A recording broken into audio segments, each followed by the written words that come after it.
नमस्कार, आप देख रहे हैं नेशन न्यूज़ और मैं हूं मोहम्मद शबाब।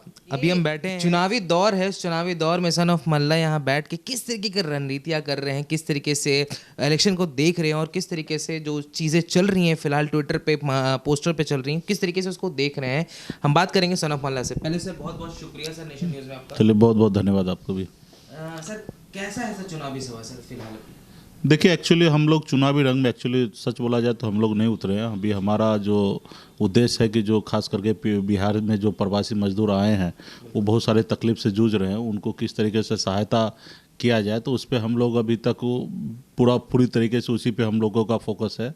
रहा कि बिहार में हाँ बहुत सारे पार्टी एनडीए का सरकार है तो इनका जवाबदेही था जनता के समस्या को फेस करना और उनको हर तरह का तकलीफ को दूर करना, लेकिन कहीं ना कहीं वो लोग अपने फ़र्ज़ को भूल रहे हैं। लेकिन हम लोगों को अपना फ़र्ज़ याद है और हम लोग मजबूती से अभी प्रवासी मजदूर के ऊपर लगे हुए हैं। सरकार से मांग करते हैं कि आज जो प्रवासी मजदूर इतने परेशान होकर बिहार लौटे, आज उनको खाने पीने का दिक्कत हो रहा है और फिर अभी कोरोना, आप देखिएगा ये जो महामारी उल्टा बढ़ रहा है और उसके बावजूद भी बिहार से हमारे जो मजदूर है आए थे वो अभी कहीं ना कहीं बिहार से जाने लगे हैं, चाहे मुंबई दिल्ली या अन्य अन्य राज्य में जाने लगे हैं। तो क्योंकि उनको समस्या खाने पीने का व्यवस्था नहीं है, तो आज भी मैं सरकार से मांग करता हूं कि जो लोग आए हैं आपके पास सारा डाटा है, सारे लोगों का बैंक अकाउंट नंबर है, जिन लोगों को आप पंचायत में काम दे सकते हैं उनको काम दीजिए और नहीं जिसको दे सकते उनको खाते में कुछ सहयोग कीजिए ताकि वो अपने घर में रहे और घर में खाए पिए और रहे।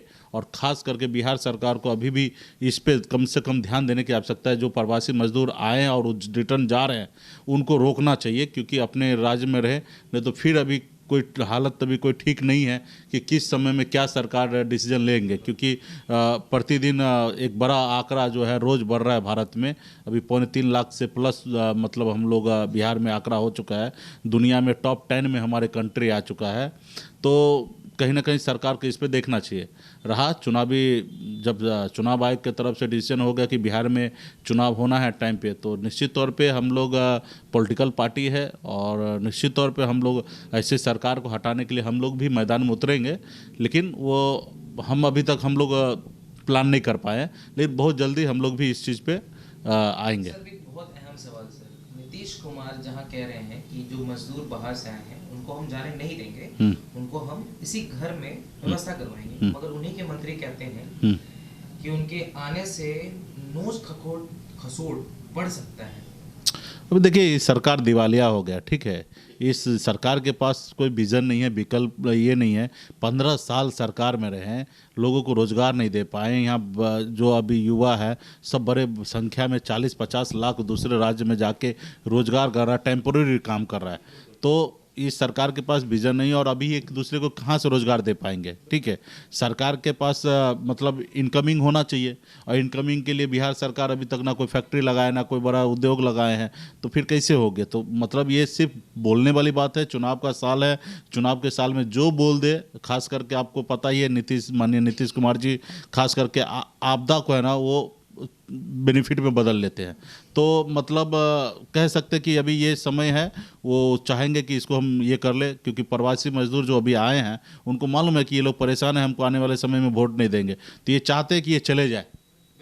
इनका रणनीति ये चले जाए। ये अगर चाहे उनको रोकने के लिए तो सरकार के पास असंभव नहीं है। सरकार रख सकते हैं 2-6 महीना बैठा के रख सकते हैं, लेकिन सरकार मतलब इसमें चाह रहा है कि जब प्रवासी मजदूर आए हैं और रिटर्न चले जाए। लेकिन हम लोग अभी सरकार को आने वाले समय में इस पे सरकार को जवाब देना पड़ेगा और सरकार को इसको लेके फेस करना पड़ेगा।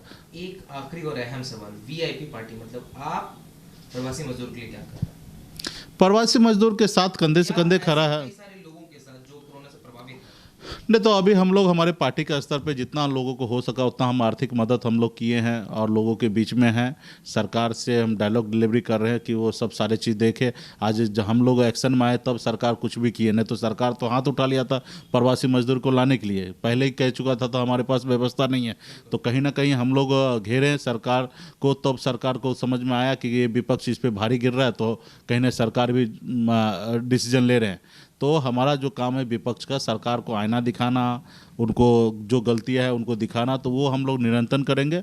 रहा एक पॉलिटिकल पार्टी है एक और हम लोग एक खास करके समाजवाद विचारधारा से चलने वाले व्यक्ति है, सत्ता पावर में नहीं है। जितना हो सकता है हम लोग से, हमारे पार्टी के तमाम पदाधिकारी अलग अलग राज्य में, अलग अलग क्षेत्र में, अलग अलग गांव में, विधानसभा में लोग को जितना हो सकता है उतना हम लोग मदद कर रहे हैं और आगे भी करेंगे। तो बात बिल्कुल साफ है कि चुनावी दौर है, मगर कहीं ना कहीं जो मुद्दे हैं, जो एकदम ठोस मुद्दे हैं, जो कोरोना वायरस से अफेक्टेड जो लोग हैं, जो मजदूर हैं, उनके वजह से जो लोग परेशानियां हो रही है लोगों को, उनके परेशानियां सबसे पहले है। चुनावी रणनीति बनेगा, चुनावी रणनीति के लिए टाइम है, समय है। ठीक है, चुनाव आयोग ने सारी चीज़ों को बताया है, मगर कहीं ना कहीं आम जनता के लिए ग्राउंड पे जाकर काम करना फिलहाल अभी ज़्यादा जरूरी है। मुकेश सहानी के लिए देखते रहिए नेशन न्यूज़। धन्यवाद।